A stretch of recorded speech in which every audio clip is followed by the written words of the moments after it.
नमस्कार दोस्तों, भक्ति व्योग चैनल पर आपका हार्दिक स्वागत है। आज के इस पावन वीडियो में हम संकट मोचन हनुमान जी को समर्पित मंगलवार व्रत की महिमा और इसकी प्राचीन कथा सुनेंगे।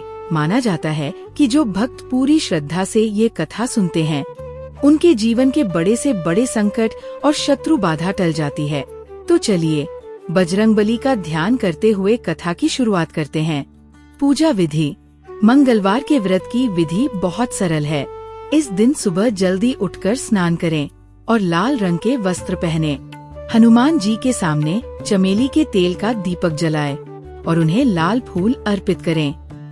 ध्यान रहे, इस व्रत के भोजन में नमक का प्रयोग नहीं किया जाता और केवल एक समय ही मीठा भोजन किया जाता है। The story. प्राचीन समय की बात है। एक नगर में एक ब्राह्मण और उसकी पत्नी रहते थे। उनकी कोई संतान नहीं थी, जिस कारण वे बहुत दुखी रहते थे।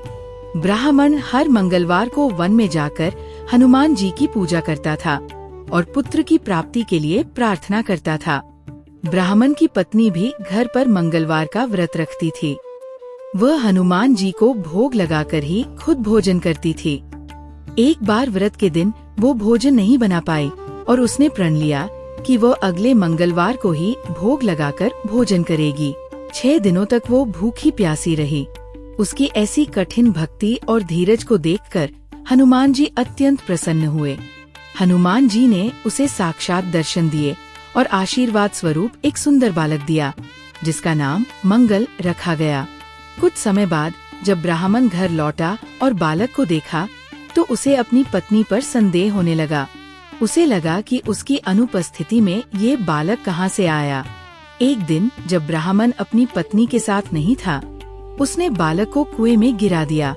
लेकिन जब वो घर वापस आया, तो बालक को आंगन में हंसते खेलते देख दंग रह गया। ब्राह्मण की बुद्धि चकरा गई। उसी रात श्री हनुमान जी ने ब्राह्मण के सपने में आकर कहा, हे ब्राह्मण, अपनी पत्नी पर संदेह मत करो। ये बालक मेरी ही कृपा से तुम्हें प्राप्त हुआ है। ब्राह्मण को अपनी गलती का बोध हुआ और उसकी आंखों में आंसू आ गए। इसके बाद से वो पूरा परिवार नियम से मंगलवार का व्रत रखने लगा। तो दोस्तों, ये थी मंगलवार व्रत की महिमा। जो भक्त इस कथा को सच्चे मन से सुनता है, उसके घर में हनुमान जी की कृपा से सुख, शक्ति और समृद्धि का वास होता है। आशा है आपको ये कथा पसंद आई होगी।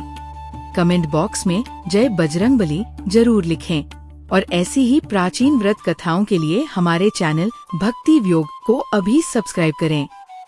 धन्यवाद। जय श्री राम।